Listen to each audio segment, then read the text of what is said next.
Welcome, dear friends. Today I'm going to tell you a compelling story about a young woman's journey from rags to riches. Enjoy the story. Jessica Reeves rushed down the gritty streets of New York City, her black boots clicking rapidly on the sidewalk. Strands of chestnut hair whipped across her face in the chilly autumn wind. She was late. Again. The clock on the bank sign blinked 7:02 a.m.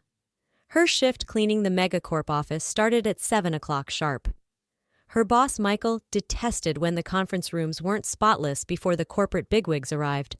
"Move it, lady!" a burly man in a trench coat barked as Jessica squeezed past. "Sorry," she called over her shoulder, picking up the pace. She envisioned stepping off the elevator to see the suits mingling around the coffee machine, tracking their polished loafers on her freshly mopped floors. And there would be Michael, arms crossed, shaking his head in disappointment.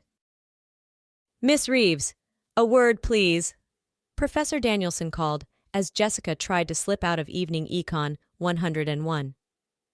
"Is everything all right?" Jessica asked nervously, approaching his desk. Between waitressing tables and cleaning, she barely had time to study. Had she failed the midterm? "On the contrary, you aced the exam. Highest marks in the class," Professor Danielson said with a smile. "I think you have real potential in business. Have you considered applying for the McConnell Scholarship? It would cover your tuition." "Wow, I'm flattered," Jessica stammered. "But I don't know. With work and taking care of my mom, I just don't think I can handle any more on my plate right now." Professor Danielson nodded sympathetically. "I understand.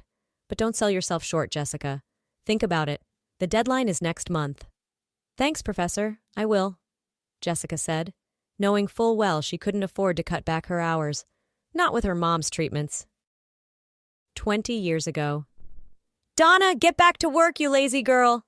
Mr. Kowalski yelled as 17-year-old Donna Morgan hovered near the space heater in the corner of the bustling Polish market. "Yes, sir, sorry," Donna said, her teeth chattering as she hurried back to the cuts of meat on display. Her feet ached from standing on the hard linoleum floors. She envied the customers bundled in warm coats and scarves, filling their baskets with sausages, cheeses, and fresh pastries. What she wouldn't give for a steaming cup of tea and a warm bath. But there were bills to pay. She had to make rent, put food on the table, buy clothes and diapers for little Jessica. As an orphan, Donna had no family to turn to for help when Jessica's good-for-nothing father split as soon as he found out Donna was pregnant. "No daughter of mine is giving birth to a bastard child," the orphanage headmistress had screamed, tossing Donna's suitcase onto the street. "You're on your own now, Missy." Donna rubbed her aching wrists, swollen and red from hours of slicing kielbasa. "I'll make a good life for us, baby girl," she whispered. "I promise." 20 years later. "I'm home, Ma," Jessica called, stepping into the cramped studio apartment. The air smelled of menthol ointment and stale cigarettes. Donna was propped up on the threadbare couch, a knit blanket across her knees, massaging her gnarled fingers. Her once vibrant red hair had faded to a dull gray. "You're back late," Donna said wearily. "I thought you got off work at 7. "I got held up by my professor," Jessica said, setting down her backpack.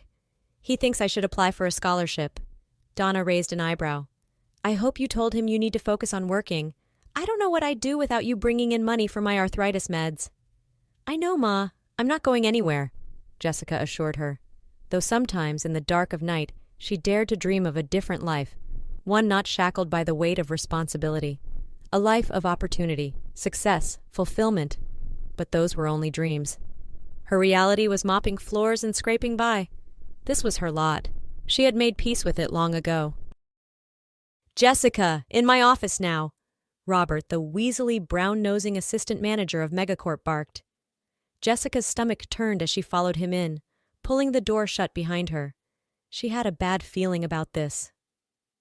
Robert settled into the leather chair behind his mahogany desk, toying with an onyx pen. "It seems we had a little incident this morning," he drawled. "Didn't get the top-floor conference room cleaned in time, did we?" "I'm so sorry, it won't happen again," Jessica began, but Robert cut her off. "Michael's not pleased, and when the boss isn't happy, I'm not happy," he said with a scowl. Lucky for you, I'm feeling generous. I might be willing to smooth things over with him.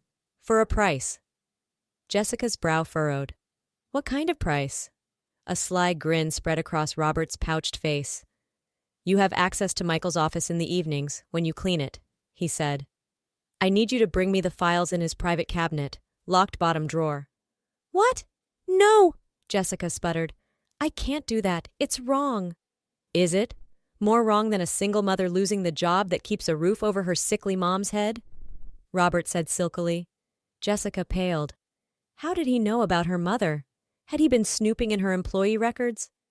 Think it over, Robert said, waving a hand dismissively. Clock's ticking. Hate to see a pretty young thing like you land on the unemployment line. Jessica stormed out in a daze. Betray her boss or risk everything? What was she going to do? From that day on, Robert made Jessica's life a living hell. Constant criticism, impossible cleaning demands, surprise inspections. She frequently arrived to find the hallways suspiciously slick with spills. The women's room mysteriously ran out of soap and paper towels daily. What's the matter, Cinderella? Can't keep up? Robert sneered as Jessica frantically scrubbed at a sticky puddle by the water cooler. Then came the pen incident. Where is it? Where's my 14-karat gold Monte Grappa fountain pen? Robert screamed, tearing through the supply closet as Jessica restocked it. I don't know, Jessica stammered. Don't play dumb with me. I know you took it, you little thief, Robert snarled. That's coming out of your paycheck. But I didn't. I swear, Jessica cried. It was no use. She knew Robert had likely pocketed the pen himself in his own suit jacket. Her job had become a waking nightmare. Every day, she dragged herself to the fluorescent-lit halls of Megacorp with a churning stomach, waiting for Robert's next attack. But what choice did she have? Donna needed her rheumatoid meds. The rent was due. She was trapped. Months passed in this special purgatory. Jessica took to arriving an hour early and leaving late to avoid Robert's wrath over imagined infractions. Exhausted, she dragged herself through classes in a fog, the scholarship essay remaining a blank document on her laptop. One quiet evening as she vacuumed the plush carpets of Michael's office, the machine snagged on the wheeled leg of his chair. Jessica yanked it free, accidentally knocking the chair into the wall. The wooden panel behind it popped open with a snap, revealing a secret compartment. What on earth? Jessica murmured, setting the vacuum aside. Tentatively, she opened the small door. Inside was a dusty tin box, like something you'd find in your grandma's attic. Jessica pulled it out, blowing off the cobwebs. Hands shaking, she pried off the lid. The box was full of yellowed love letters, tied with a faded pink ribbon, and photographs. Jessica plucked one out, squinting at it in the dim lamplight. A young couple, beaming at the camera, their arms entwined. The girl had flaming red hair and an impish grin. She looked achingly familiar. With a gasp, the photo fluttered from Jessica's fingers. "Mom," she whispered. There was no mistaking it. The girl was a teenaged Donna, as Jessica had never seen her, vibrant, glowing, bursting with life and love.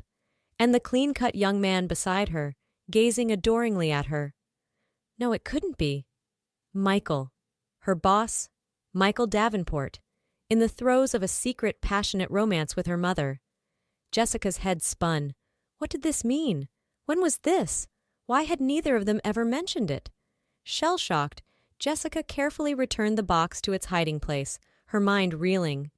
She wouldn't dare confront her proud, ailing mother with this revelation, and Michael. What could she possibly say to him?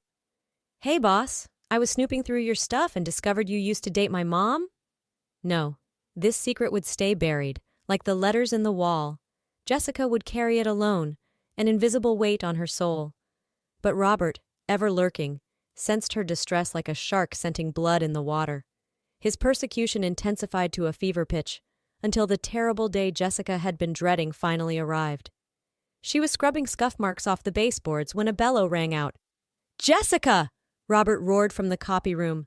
Heart pounding, Jessica grabbed her bucket and hustled in. There stood Michael and Robert, and a scene of carnage. The printer, scanner, and fax machine were all drenched, water pooling on the industrial carpet. Robert was nearly purple with rage. I caught her red-handed, Michael, Robert shouted, jabbing a finger at Jessica. She did this. I saw her. Probably trying to sabotage the Kowalski contract. What? No, I didn't. I swear, Jessica cried, voice shaking. She looked desperately to Michael, but his face was set in stone. I've given you chance after chance, Miss Reeves, Michael said in an icy tone. Yet you continue to be unreliable, destructive, and insubordinate. I have no choice. You're fired. Clear out your locker. Jessica stood frozen, blood draining from her face. This couldn't be happening. The room seemed to tilt around her. But please, I need this job. My mother, she pleaded. You should have thought of that before your little vandalism spree, Robert cut in smugly. Tears blurring her eyes, Jessica turned and fled. It was over. It was all over. Numb, Jessica emptied her few belongings from her locker as curious co-workers watched. She felt their prying eyes, heard their gleeful whispers. The cleaning girl had finally gotten the axe. Good riddance. Hefting her bag, she slowly walked to Michael's office. He didn't look up as she placed her ID badge and keycard on his desk with a soft clink. Jessica paused, her hand on the doorknob. She should just go, slink away quietly with her tail between her legs. Start looking for a new job to keep Donna's medical bills paid. Accept her lot. But a small, fierce voice rose up inside her. No, not this time. She was done lying down and taking the kicks. She was going to speak her piece. Consequences be damned. Jessica turned back to face Michael, pulling herself up straight. 6 months. 6 months I've endured Robert's abuse. His threats, his sabotage. You never once asked for my side, she said, her voice trembling but defiant. I've worked myself to the bone for this company. I never complained, never slacked. I did everything I could to keep my head down and just survive. Michael slowly raised his gaze, brow furrowed. He opened his mouth, but Jessica steamrolled on. But I don't even know why I'm surprised. You're a liar too. Just like him, she said, fighting back angry tears. You sit there in your fancy office, acting like you're better than everyone, but I know your secret. She strode forward and slammed her palms down on the desk. Michael flinched back in shock. I know about you and my mother, Donna Morgan. I found the letters, Jessica said breathlessly. All these years, and you never told her you were here in the same city. She struggled and suffered while you got rich. You abandoned her. You abandoned us. Michael's face drained of color. His mouth opened and closed. Donna's your mother? He croaked. As if you didn't know, Jessica cried. What, did you get bored of her? Decided to trade her in for a cushy corner office? Was she just some slum girl you could use and throw away? No, you don't understand, Michael said hoarsely, gripping the desk. I loved your mother. I searched for her for years, but I couldn't find her. My parents, they didn't approve of the match. They sent me away and forbade me from contacting her. A wave of anguish washed over his distinguished features. He looked at Jessica through a sheen of tears. I never knew she was pregnant, he whispered. I swear to God I didn't know. You're my daughter? Jessica's heart thudded painfully against her ribs. The world seemed to sway under her feet. I don't know what I am, she said tightly, but I know I deserved better from you, and so did she. Shouldering her bag, Jessica walked out, slamming the door behind her. She left Michael staring after her, his face a mask of shock, regret, and dawning realization. Thunder rumbled ominously over the Megacorp building as Jessica descended the slick front steps, a perfect pathetic fallacy for her mood. Rain pelted her bare head and shoulders, but she didn't bother to pull up her hood. What did it matter? She was soaked to the bone already, a drowned rat running for cover. Jessica, wait! A voice called. Unbelievably, it was Michael hurrying after her, his Italian leather loafers splashing through the puddles. Jessica whirled to face him, folding her arms. Mascara ran in rivulets down her blotchy cheeks. What? What more could you possibly have to say? Want to give me a few more kicks? Just for fun? Michael skidded to a stop, panting. His tailored wool suit was getting ruined, but he didn't seem to notice or care. No, let me explain, please. Jessica gave a bitter laugh. Explain? Explain what exactly? How you seduced an orphan girl, got her pregnant, and then skipped town? Save it. You've got it wrong. Michael insisted, shaking his head vehemently. Rain plastered his silver hair to his forehead. Please come back inside. We need to talk about this. Against her better judgment, Jessica found herself trailing Michael back into the lobby, her sodden sneakers squeaking on the marble. He guided her into an empty conference room and shut the door. Michael planted his hands on the polished table, head down. He seemed to be steeling himself. Finally, he looked up at Jessica with red-rimmed eyes. I did know your mother, Donna. We met when we were just kids, he said hoarsely. It was the summer I turned 18. She had just aged out of the orphanage system. No family, no one to take her in. She was working odd jobs, barely scraping by. I know the story, Jessica said tightly. Michael sighed heavily. My parents, they're from old money, blue-blood snobs. They had my whole life mapped out. Dartmouth, Harvard Law, a career in the family firm. They would never accept me being with a poor girl, an orphan. He reached into his breast pocket and pulled out a creased, faded photograph, the same one Jessica had found in his hidden letter stash. Young Donna smiled up at her, radiant in Michael's arms. But I didn't care. I was young and stupid and crazy in love, Michael said, his voice cracking. I was ready to give up everything to be with her. We made plans to run away together, start a new life. Jessica swallowed hard, her mother's face so full of hope and promise, the same face Jessica saw in her own reflection now, prematurely aged and careworn. What happened? Jessica asked, her anger giving way to a morbid curiosity. As much as she wanted to cling to her righteous outrage, she found herself desperate to know the truth. Michael settled heavily into a leather chair, his shoulders slumped as if the weight of the past 20 years pressed down upon him. He ran a hand over his face. My father was furious, he said grimly. He told me if I didn't break things off with that gold-digging hussy, he'd have me cut off without a cent. Even worse, he threatened to have Donna blacklisted from every job in the city. Jessica sucked in a sharp breath. She could only imagine proud, fiery Donna's devastation at such a cruel blow. I tried to call her bluff, told him to disown me then, that I'd rather be poor and happy with Donna than live a miserable lie, Michael continued. But he had an ace up his sleeve. Dear old Dad told me that if I didn't fall in line, he'd press statutory charges against Donna. What? Jessica sputtered. But you said you were both 18. I was, Michael said heavily. But Donna, she had lied on her orphanage paperwork, claimed she was 2 years older than she was so she could age out of the system early. On paper, in the eyes of the law, our relationship was illegal. My father had proof. Jessica felt lightheaded.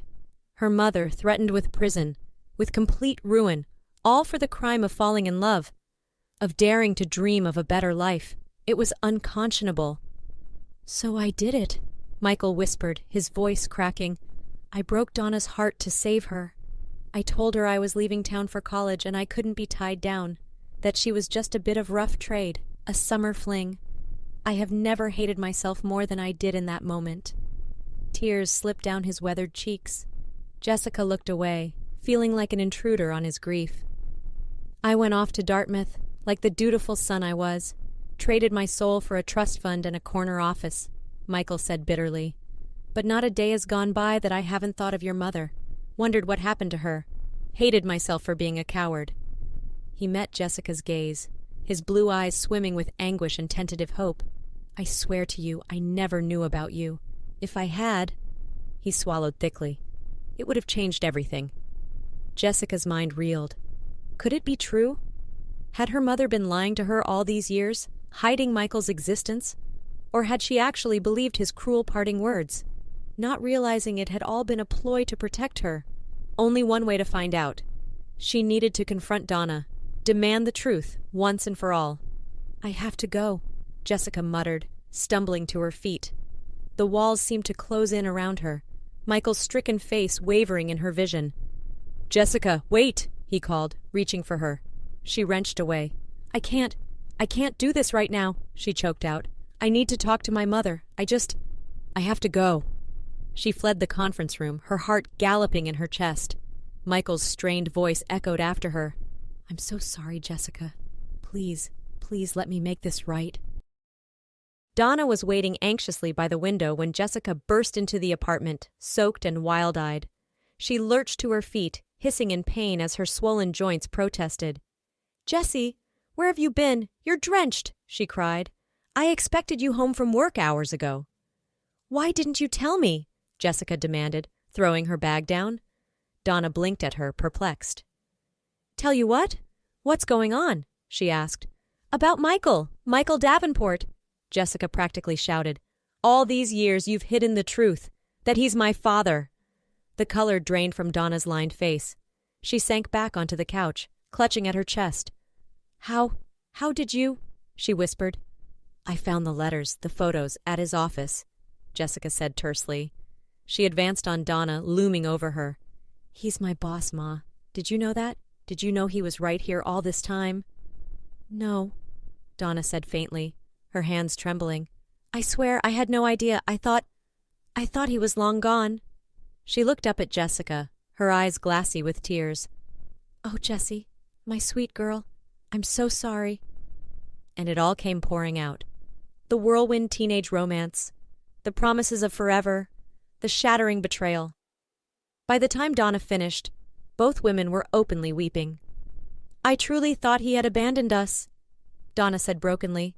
"I was so ashamed. I couldn't bear for you to know what a fool I had been. How close I came to ruining both our lives." "You should have told me," Jessica said, but her anger had ebbed, replaced by a bone-deep weariness. She slumped down beside her mother.